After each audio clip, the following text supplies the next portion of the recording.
में देखा जाता है। मनुष्य को तत्व और विधिति सो माना जाता है। हे प्रकट मनुष्य तन न जात होता है न पात होता है।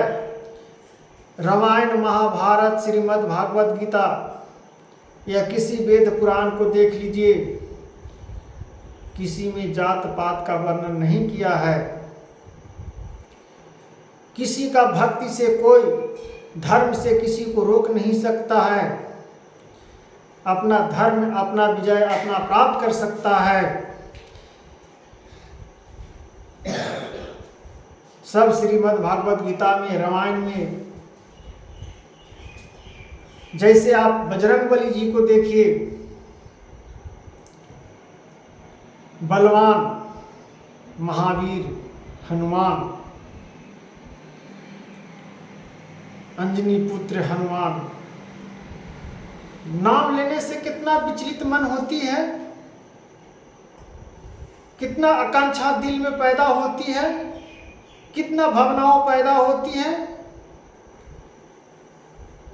इसी प्रकार से हे मनुष्य, एक तत्व की महात्मा है। जब हम किसी को पत्नी बनाकर लाते हैं,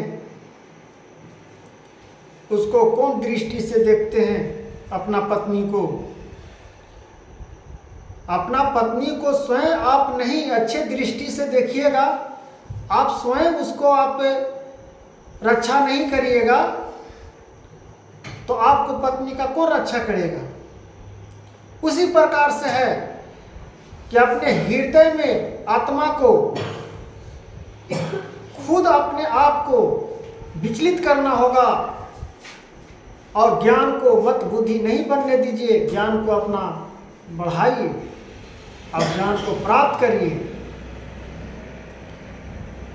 कीचड़ में ढेला फेंकने से जब कपड़ा गंदा हो जाती है, उसी प्रकार से कचरा जब हमारे दिमाग में भर जाती है, लालच, मोह, कत्या, अभिमान, तो हम उस समय विराग बन जाते हैं। कुछ पता नहीं चलता है कि हम क्या कर रहे हैं, क्योंकि आपको बुद्धि को ढक लिया है। हे मनुष्य, श्री कृष्ण भगवान भी कहते हैं कि जिस प्रकार किसी को, बेटी को आप धूमधाम से ब्याह करके लाते हैं, अधाग्नि उसको कहते हैं, उस अधाग्नि को प्रेम पूर्वक रखिए हे मनुष्य तन, और प्रेम से दोनों, पत्नी का जो धर्म होता है वो निभाएगा, पति का जो धर्म होता है वो निभाएगा। उसका सहारा पति होती है, पत्नी का। तो आज के डेट में क्या है, जो कलयुग का बात हम कर रहे हैं, किसी को बेटी ला रहे हो, आपको तो भी बहन है, आपका तो भी बेटी है, एक दूसरे घर में जा रही है। जब उसका अवहेलना करेगा तो आपको दिल पर दुख आएगा, और जब दूसरा को, बेटी को लाए और आप अवहेलना कर रहे हैं तो आपको सुख मिल रहा है। ये क्या हाँ की बात है? ये कैसा विचार मनुष्य में आया है? हे भगवान, इस रूप से, इस महाकांक्षा से लोगों को ज्ञान फैलाइए और धर्म पर अडिग हो। आज के डेट में सुने होंगे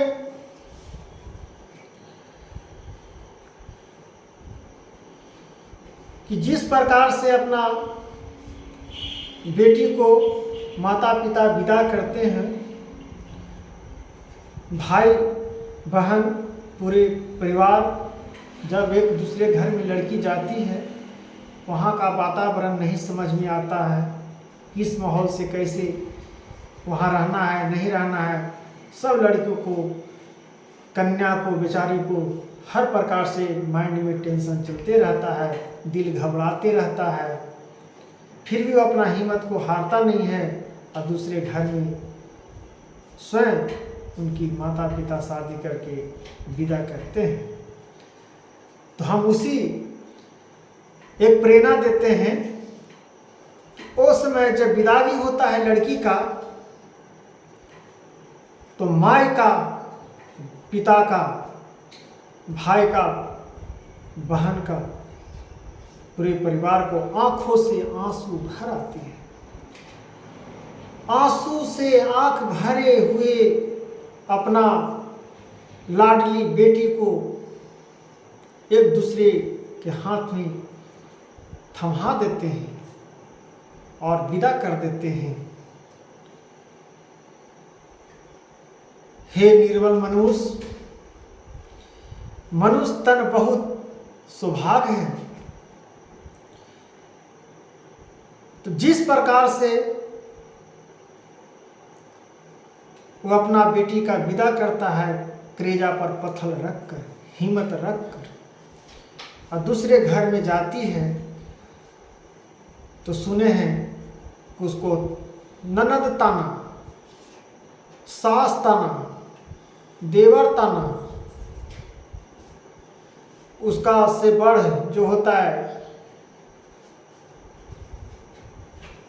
सब ताना, जेठानी उसको बोलते हैं। खाना ऐसा बन रहा है, काम करने नहीं आता है, सुबह जागती नहीं है,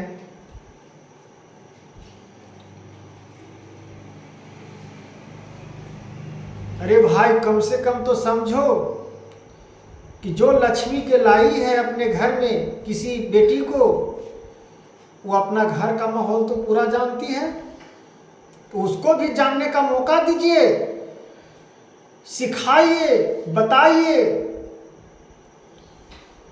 कि कैसे रहना है, कैसे करना है। वो ना करेगी तब उसमें गुनाह है।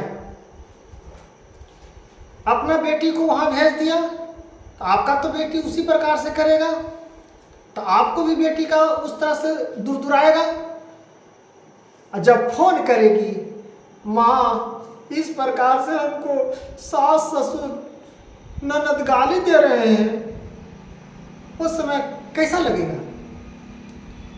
क्या करेगा बेटी? दूसरा घर में गया है तो किसी प्रकार से बस हो, पति तो कुछ नहीं ना कह रहा है। अरे भाई पति क्या कहेगा बेचारा, वो तो सब जान रहा है कि एक दूसरे का बेटी को लाए हैं, तो उसको मान सम्मान हम दें, लेकिन घर वाला तो मान सम्मान देने दें। आज का दुनिया यह चल रहा है भाई। तो श्रीमद् भागवत कथा में रामायण उठा के देखिए, भगवान की ओर से ही प्रार्थना सब कहा गया है, और उसी विवेक से, उसी माध्यम से हम लोग चल रहे हैं। तो इसको समझिए और दूसरों को भी, बेटी बहू को इज्जत दीजिए और प्रणाम करिए, नमस्कार करिए। राधे राधे। हे कृष्ण भक्त, हे राधे भक्त, छोटे मोटे का थको, बार बार नमस्कार प्रणाम। गलती बोल दिए होंगे तो क्षमा कर दीजिएगा। माताएं बहनें भक्तजन सबको हाथ जोड़कर प्रणाम करता हूँ और नमस्कार करता हूँ। राधे राधे।